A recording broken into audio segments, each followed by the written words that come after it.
like people he can play with. He's playing with Chem a lot. He's playing with I think he's starting to play with Control Alt Defeat, who's going by Ember now. Ember. All right, let's get into this though. Slox versus Leighton. Fox Puff. You have any input on that? Well, Slox is definitely going to try to laser the minimal amount. As Fox, you have to do some lasering versus Puff. But, you know, some Foxes like to do a little more lasering, some Foxes like to do a little less. I think with Slox, we're going to kind of see the minimum amount of lasering necessary. To be honest, versus Leighton, you don't really have to laser. I mean, you should, obviously. But, like, he doesn't try to play the game that forces you to laser, especially if you're playing with him. He's willing to interact. Yeah, Leighton sort of kind of the one Puff who really wants to get in and, you know, approach. Beat you. Yeah, who just wants to, like, straight up run at you and beat you. Yeah, look at this. That was like two kind of jump-ins, and they were one after the other. You don't really oftentimes see that with Puffs. So he's going to get off ledge pretty fast. And now immediately he's, like, trying to take space. Really good bears. Slox did a couple few 2 lasers because most Puffs aren't going to go from ledge to immediately trying to come towards you. They're going to stick around on ledge. They're going to hang around in the corner. Yeah, Leighton's a fighter, dude. He's a scrapper. Great read. Just because you play a character doesn't mean you don't have to be a scrapper, dude. You can scrap with anybody. Yeah, Leighton's a scrapper at heart. That's why he's like the one Puff. It's kind of fun for me to play. I enjoy Toussaint. Although Puff is like one of my favorite matchups. I don't care how Leighton the Puff plays. Interesting. Do you think you'd feel that way if you didn't play Fox? No, probably not. Although I did like it with Falcon, so. It's that's an interesting matchup, really is. Yeah, I mean it's lame, you know, trying to grab and missing, but Fox very, very rarely misses when he grabs versus Puff. Yeah. Wow. That is a guaranteed rest. It's just kind of uncommon, but it is guaranteed. Fantastic by Leighton. I used to know. I think it's frame perfect, but I can't remember. It's hard, but it's not crazy hard. I'm kind of surprised more Puffs don't just do it. I get away with up smash and shields far too often. I think 42nd does it. I think I've seen him do it. Okay. Right now, I feel like we haven't seen like an early kill from Slox all game, you know? Like if he can get a grab, up throw, up air right now, then that would be like the early kill he needs to keep him in the game. Okay, how is gets it. Yeah, that's pretty early.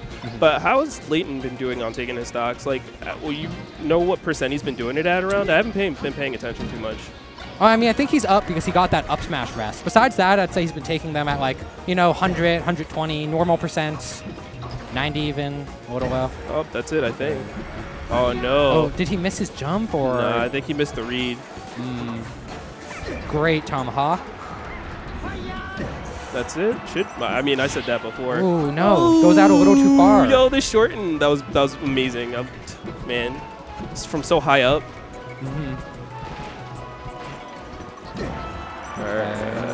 I'm gonna keep him still my tongue. Okay. Yeah. All right. So I think what we saw there is a game that was like pretty much except for the rest on the up smash on shield, it was like just even the whole time. So actually at some point I feel like Leighton was up 3-1 stocks. Yeah. So and I think that's why he won, because he had such a hard lead. Like it was very even in feel, but you know, I think he was getting stocks a little earlier than we're giving him credit. Yeah, and Slox really only had, you know, if your opponent takes 2 stocks of yours pretty early and they only take 1 of yours, like, that's all that needs to happen to make a very even game, like, your win. Nice. Okay. So 75, that's great. Yeah, this is kind of, I don't know, do you think that frozen Pokemon or transforming Pokemon is better for Fox in this matchup? So I think transforming in this great double down it's hold. weird in this matchup, and I just think Fox Puff in general is weird. Just because Puff can make calls, but generally speaking, I think Frozen Stadium is worse for Fox. I think Fox's advantage for Stadium comes a lot from the fact that it transforms. Yeah, I think in all matchups that's probably a big factor. He's just the best on the transformations by far. That's why he was so busted when Rainbow Cruise was legal and shit like that. Like, he can move around, he can do stuff. and his attacks go through like everything, kind of. You know what I mean? He can also attack from any angle. Yeah. No matter how awkward or weird the platforms are, Fox has an approach option from them. So he's just really strong when shit is moving around and it's like a little weird. Okay. So we haven't seen a rest this game. If Leighton can get one soon, then it's still on the table. I like that interaction there. Leighton went for the tomahawk, and Slox just short hop drilled, stuffed it. Yeah, tomahawk's actually a surprisingly risky thing. You're still grabbing, like you're still putting yourself in a lot of lag. If you're prepared to punish it, like you see Armada is versus HBox, you know, when Armada was playing, you can get big punishes on Puff trying to tomahawk. Oh wow, Leighton super ready for the SDI. That's like 80-something%, right? Wow. I don't know what that was. Honestly, I wasn't even looking at him too much when he came down. I feel like he did like an uppy short and somehow ledge canceled it. That's not a stock, all right? Good SDI, I think, you know. Nice. Just the tip. Just the tip of the up air. I enjoy it that it's. I'm pretty sure it's his tail that hits, right? Yeah. I like that. I like that it's his tail that's the fucking super hard hit. Fox's tail just has like magic power. It's stronger than everything else for no reason. Okay. Is that a could have been a grab? He can still technically rest. For a couple more. I wouldn't, but yeah. Slox is the kind of player too I wouldn't want to rest against, just because like. Yeah. I want to call out Slox's recovery off of that forward throw. The way that he just side B'd out of hit stun without like jumping or doing anything, very hard to react to because all you have is a side B Q. You can't get like prepared as Fox does something else that you know he's going to side B after. It's kind of an old West Balls tactic. It's better with Falco than with Fox because Falco's side B is better, but still like pretty good with Fox. Dreamland, place to start. Slox won that one. So what's interesting there is the hold down that he went for. He was just ready to like, he thought Slox might come in with like a nair or something. He was just gonna take it, do whatever. But at 0%, that nair is still gonna, you can still get away. And I expect Slox to be someone who gets away. Yeah, the thing about Fox's nair is that even if you CC it, often you can just like get shined. Well, at 0%, like you get hit at the Fox angle, the Sakurai angle, so you just dip. Okay. Oh, great shine. Yeah. Nice. Ends up not really mattering, but you know we'll take that 22% to the bank.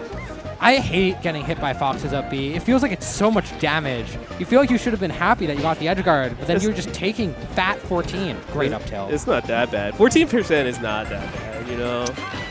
I'm a Fox man. Dude, so it's like more than what a Marth Bear does. That's not my fault. Your character is weak.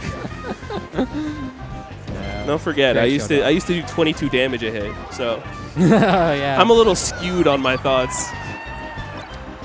Wow, these single hits are really winning Slox this set. Nope. Okay. That kind of looked like it had to be a read, did it? I think so. I mean, he might have been able to react. Like a little halfway half. Get stuck. Yeah. It just looked like, considering the DI and the situation he tech, it felt like Leighton had to move like a really far distance to get that rest, and that's another rest. I think HBox, when he did like jab and then Slox spot dodged the grab. I feel like HBox would have jabbed, waited mad long, jab again. Oh. So much damage. That was quite a bit of damage. And now, yeah, he drops himself off the ledge by accident. It's rough. Yeah. That was so quick. Leighton took all the momentum and like just ran with it. Leighton. Yeah. Kind of similar to game one, except a little more extreme, where we see Slox consistently up the whole time, and then once Leighton can get his rests going, yeah. I do think that it's possible Slox is like playing a little riskier when he's up because he thinks he can like force trades. When you're up, often like a decent strategy is just, oh, if I can just keep forcing trades for the rest of the game, then I'll win.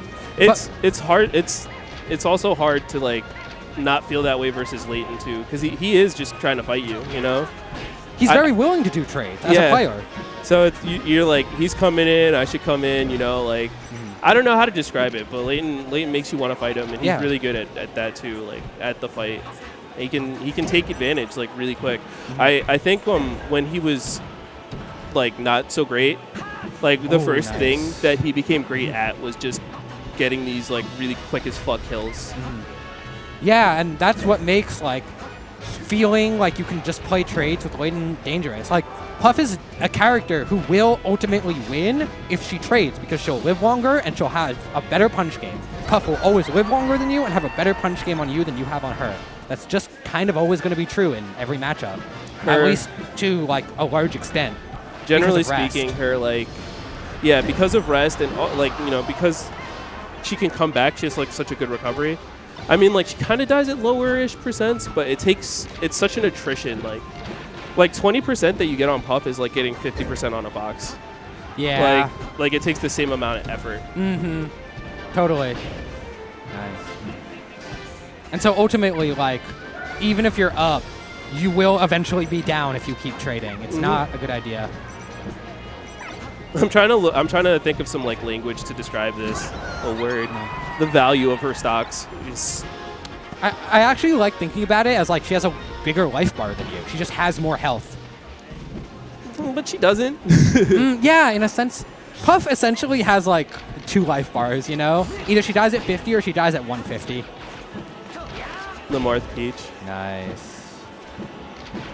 Okay, but this stage is, like, notoriously bad for Puff in this matchup. It always has been. It's essentially Puff's mix-ups are predicated on her ability to just, like, land whenever she wants. And if she has platforms, then she can land not just whenever she wants, but wherever she wants. She has a ton of surface area to land. On FD, yeah, she can mix up when she lands, but not really where. She only has 1 surface. So it's very hard for her to win on this stage. Like, yeah, she still has 5 jumps, but on other stages, you can feel like she has unlimited. Especially in a matchup where, like, getting grabbed is actually something you have to be scared of, unlike Falcon, where you can just crouch his grabs. In this matchup, getting grabbed is the scariest thing. I feel like this might be a decent percent for Leighton. I mean, like, you know, obviously it's not, because if he gets hit, he has a high chance of dying. But in terms of, like, up throw, get something, it's going to be a little difficult. Yeah, he's already going for down throws. Yeah. Oh, that was big. That was almost a very...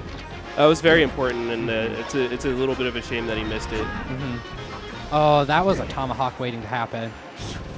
Okay. All right. 106%. That's not good. It's not good at all. But oh no! That was so close. Oh, he's done. That might not be it. Okay, but I don't think he can get a... Yeah. No, he can't get a punish. Oh no! Oh, and he's dead. So you had to hold up and away there. Wow.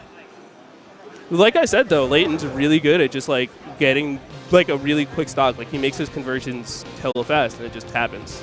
That's just, I guess, the nature of how he plays. I think